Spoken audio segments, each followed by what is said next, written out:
भारतीय दंड संहिता 2023 chapter 3 general exceptions. Hello everyone, आज हम एक बहुत ही महत्वपूर्ण और दिलचस्प विषय पर चर्चा करने जा रहे हैं।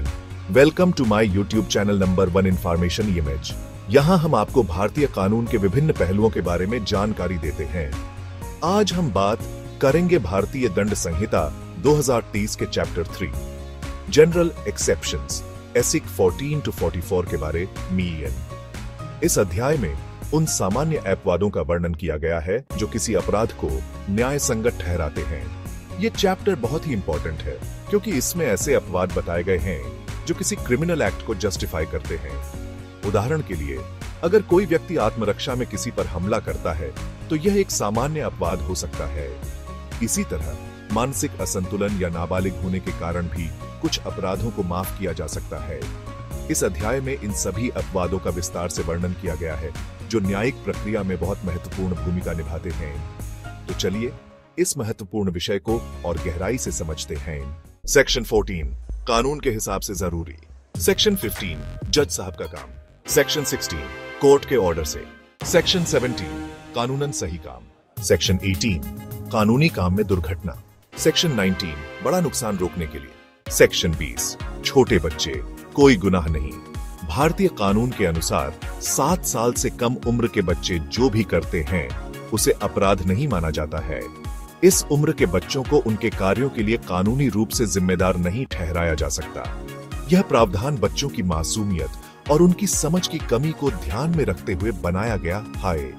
इस कानून का उद्देश्य बच्चों को सुरक्षा और संरक्षण प्रदान करना है।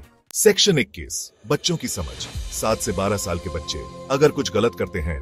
सेक्शन 22 दिमागी रूप से बीमार। अगर कोई व्यक्ति दिमागी रूप से बीमार है। सेक्शन 23 जबरदस्ती नशा। सेक्शन 24 नशे की हालत में गुनाह। सेक्शन 25 शुमती से। सेक्शन 26 किसी के भले के लिए। सेक्शन 27 बच्चों और दिमागी रोगियों के लिए। सेक्शन 28 डर या गलतफहमी में शुमती। सेक्शन 29 नुकसान पहुंचाने वाले काम। सेक्शन 30 बिना शुमती के भलाई के लिए। सेक्शन 31 अच्छी नीयत से बातचीत। सेक्शन 32 धमकी के कारण। सेक्शन 33 हल्का नुकसान। सेक्शन 34 आत्मरक्षा।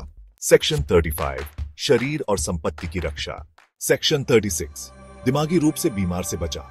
सेक्शन 37 कब आत्मरक्षा न है। सेक्शन 38 जान बचाने के लिए। सेक्शन 39 सिर्फ जरूरत के हिसाब से। सेक्शन 40 कब शुरू कब खत्म। सेक्शन 41 संपत्ति के लिए जान। क्या अपनी संपत्ति बचाने के लिए किसी की जान लेना। सेक्शन 42 संपत्ति के लिए जरूरत के हिसाब से। सेक्शन 43 संपत्ति की रक्षा कब तक। सेक्शन 44 किसी और को बचाना। तो दोस्तों, आज की जानकारी आपको अच्छी लगी होगी। हमें उम्मीद है कि आपने इस वीडियो से कुछ नया सीखा होगा और यह आपके लिए उपयोगी साबित होगा। अगर हां, तो लाइक और शेयर जरूर करें। आपके समर्थन से ह्यूमे और भी बेहतर सामग्री बनाने की प्रेरणा मिलती है। और अगर अभी तक आपने सब्सक्राइब नहीं किया है तो सब्सक्राइब कर लीजिए। इससे आपको हमारे नए वीडियो की जानकारी मिलती रहेगी। Thank you for watching. आपके समय और समर्थन के लिए धन्यवाद।